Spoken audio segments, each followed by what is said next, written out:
Good morning, good afternoon. Magic fingers. Okay, Milwaukee stuff. So I'm going to do a quick video. I'm going to show you how I put one of these together. Yep, jigaball. Gotta say that. All right, so version 2 rectangles, right? Bit pins. I'm going to put them in this pack out. You got some talls, you got some shorts. So what I'm going to do is use all this stuff that I just showed you. This little flathead screwdriver. Thin. It's the one I always use. I'm going to put them in this pack out. This is the pack out you wonder why Milwaukee didn't create. This is the slightly better version. It's the, I think they call it the 100-piece one. It's got the longer bits. So you're gonna sort of figure out what you want to do. You're saying, oh, okay, this will probably work for me, whatever. And you're gonna want to put it together. So grab yourself a bin, put it out of the way. All right, open this sucker up. When you open this up, you're gonna wonder, why didn't Milwaukee create this? Well, who knows? Injection molded plastic, definitely cheap. They probably assume some people are just going to throw this thing together, throw it in a pack out, have a bunch of unorganized mess. But, you know, that's not the way we play. So you're going to get your version 2 bin, and you're going to say, all right, so if you're going to use the long bits, you're going to use the tall, we call it.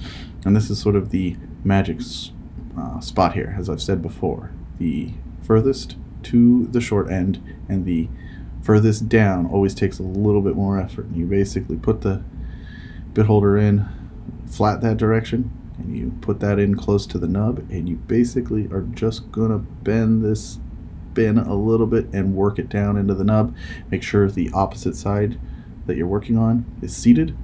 Sometimes that pops out and you're working off of a wall instead of inside of a hole, and you're gonna just break your bin. So don't do that. Just go slow, work it in, take your time.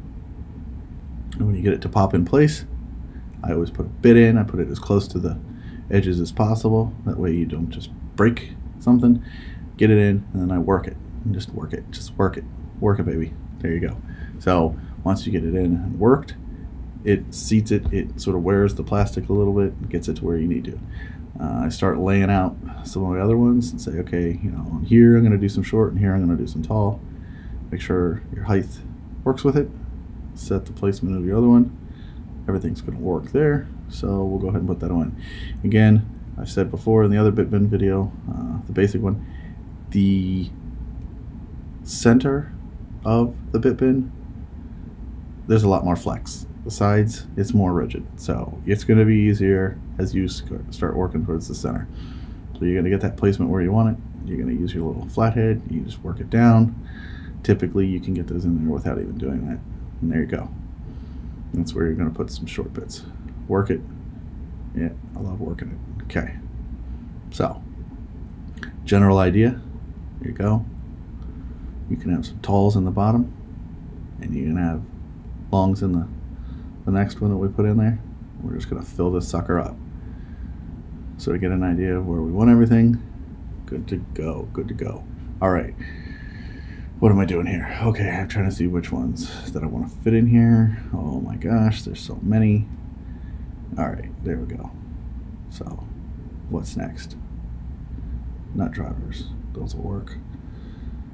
You can put long bits in short holders, yes, but there's a lot more torque, right, and leverage on a long bit.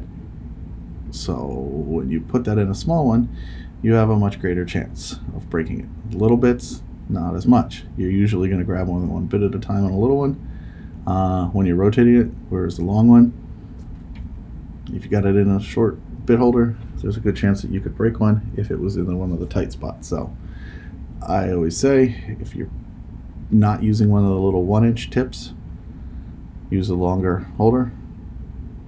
This one, because this is just something I'm throwing together for work, I am actually just using some of the recheck printed stuff. That's why there's no rim on this bin. Some of these bit holders turned out to be way too tight to use, but I did sort of want to throw something together. Here I am trying to figure out what I'm going to put in and where.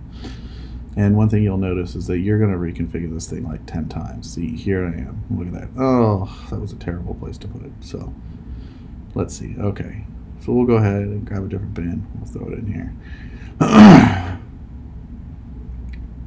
Okay, Again, there you can see the little technique of working it.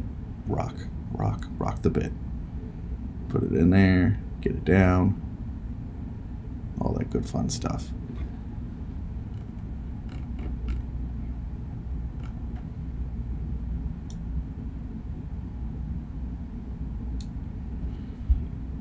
Get it where I like it. Okay. Probably change my mind 6 more times. So on this one, I sort of said, let's put one at each end and sort of have it open like a clamshell. So I'm gonna get, again, the technique, make sure the bit's in, get it going down. Where do I want it? Everything looks good there. So you can see I basically had my finger on that bit holder and I had the flathead in there to sort of wedge it. And as I pushed down, I was prying it open. Again, I'm working it. You'd think as much as I work it, I'd be skinnier, but I am sweating. All right, so I'm gonna.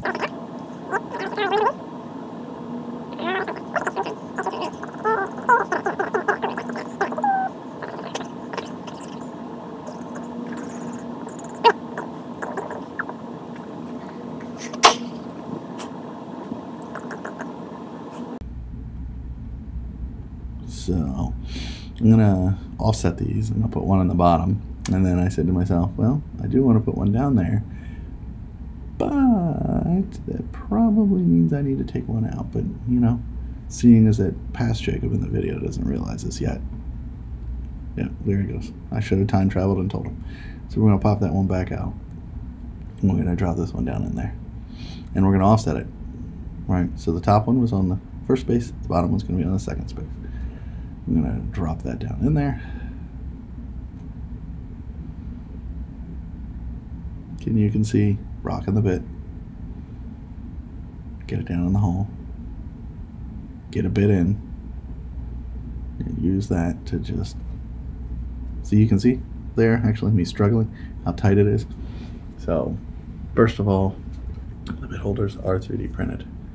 So sometimes you can get a little bit of slag, if you want to call it, inside of it.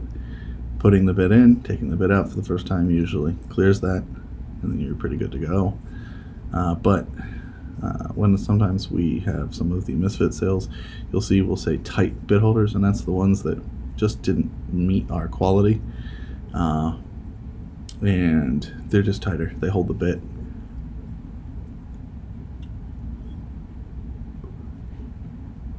So you see, since there's 2 rows, there's the top row and the bottom row, you could put 2 of these almost underneath each other. Don't put them underneath each other, but you can. So when you have them underneath each other or close to underneath each other, you can, you know, offset it by 1 space and you can get double bits in that area. So here I am just doing like pairs at a time, T25s, T20s, so on and so forth. Try to get as much in one of these as possible. In fact, most of the times these 101 kit bit sets you can fit in 1 or 2 of the spaces, especially if you're using rectangles. You can really get a lot of bits in these. When we did the original 101 bit piece sale, the sort of idea was to sell people 3 bins. If they want to have it loosely spaced, great. Otherwise, you could pack it in most of the bits in 1 bin. If you just take the small ones to turn them straight up, you can just fill that thing up, and then you can have another 2 bins that you can put SDSs in or some of your other bits that you prefer to use. So keep that in mind. You can get a lot in these cases. And here you can see that with my staggered setup like that, I was able to get a lot of bits in there. So now here I am messing around with one of these tight ones. I'm gonna get working on the second one.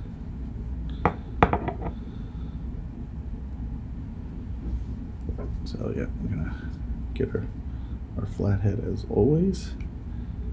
Get that sucker out, back out, and what you'll notice is once you've built one,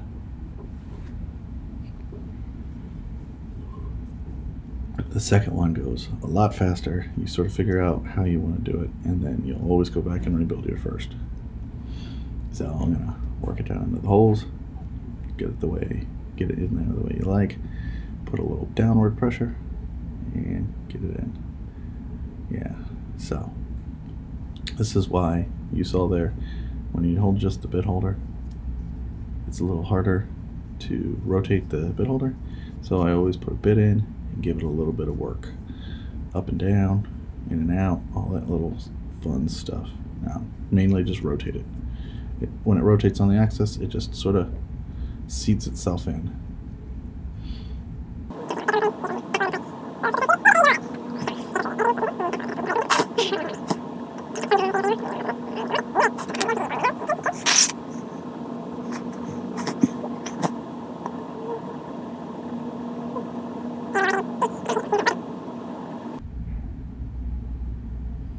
So see on this one, I did on the top row 1 in, I did on the bottom row 3 in. And what that gives me is the ability to fully rotate them up, without them interfering with like each other, like the first bin that I did.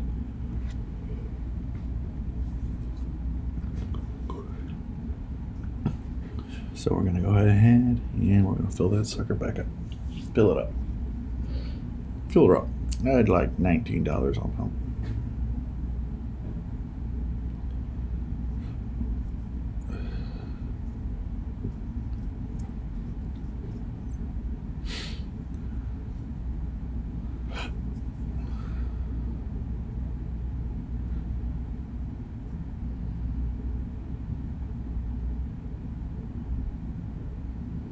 So yeah, I'm just trying to figure out what's the best way to put these in. So the idea is that, and this is my theory, is these 101, these 100-bit pieces, they give you extra. You don't need 16 T25s. Now, if anyone has ever installed deck boards or used Torx, you know that you do strip them out. Even the good bits strip. So having a few extra, great. Having your bit designed to where you have 17 T25s in a row, a little excessive. So the idea is get a variety in there, good to go. Now, I know some people, they have work vans and they're gonna have a stocked pack out with every single one of their spares, so that instead of having to go back to the shop, they can just go out to their van, pull from it, and then they'll be able to see the empty spaces. You can take a photo, send it to your purchasing guy and say, look, we need to replenish these. So now once you've got them all laid out and you figured out how you're going to put them in the bins, the holders, time to work the magic. Alright, so here, this one rotates. Oh, look at how they both rotate up perfectly. Oh, love it.